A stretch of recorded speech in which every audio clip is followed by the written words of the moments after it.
எவ்வளவு சாப்பிட்டாலும் பசி அடங்கலையா? ஒரு சாதாரண ரசம் மன்னரின் வாழ்க்கையையே மாற்றியது. சூடான ரசம். ஒருமுறை மன்னர் கிருஷ்ணதேவராயருக்கு உடல் நலம் சற்று குன்றியது. அரண்மனை வைத்தியர்கள் அவருக்கு ஒரு விசித்திரமான மருந்தை கொடுத்தனர். அந்த மருந்தை சாப்பிட்ட பிறகு மன்னருக்கு தீராத பசி எடுக்க ஆரம்பித்தது. எவ்வளவு சாப்பிட்டாலும் மன்னருக்கு பசி அடங்கவில்லை. இன்னும் வேண்டும், இன்னும் வேண்டும் என்று கேட்டுக்கொண்டே இருந்தார். பலவிதமான உணவுகள் சமைக்கப்பட்டன. ஆனால் மன்னர் திருப்தியடையவில்லை. கைவழித்த யோசனை. மன்னரின் இந்த நிலைமையைக் கண்டு அரசி கவலையடைந்தார். தெனாலிராமனிடம் உதவி கேட்டார்.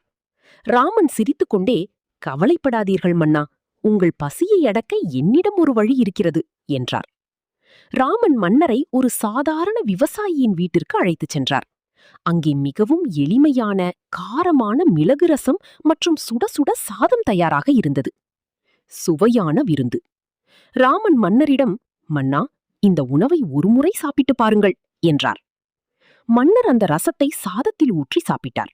அந்த மிளகு ரசத்தின் காரமும் மணமும் மன்னரின் நாவிற்கு மிகவும் பிடித்திருந்தது.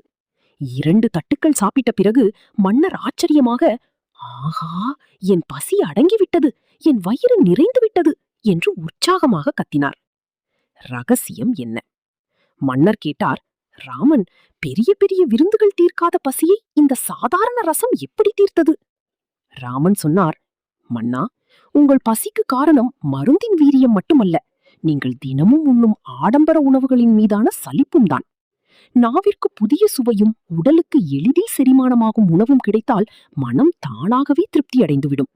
தேவையற்ற உணவை உண்பதை விட தேவையான உணவை சுவைப்பதே மேலானது."